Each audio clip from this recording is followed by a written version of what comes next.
Before we get started, check the video description box below to know which HP OfficeJet printers this works with, and also which type of ink you need for this process. First, we have to open the latch just by pulling lightly on that little groove on the side, and then you'll see the ink cartridges slide over.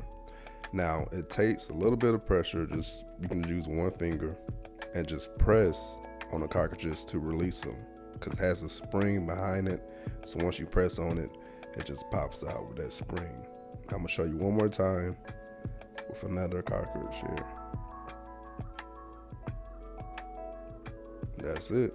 And to put it back, just push it lightly until it snaps back into place.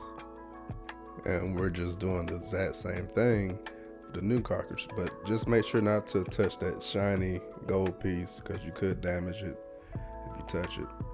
Make sure the color indicator, the little circle there, is at the bottom, and go ahead and push it back into place. Now just close up the latch, press OK on the screen, and you're good to go. And whatever didn't finish printing, it'll start printing right away. Alright, that's all I got for y'all. Much love to each and every one of you. I'm your downloading pirate, and I'm out.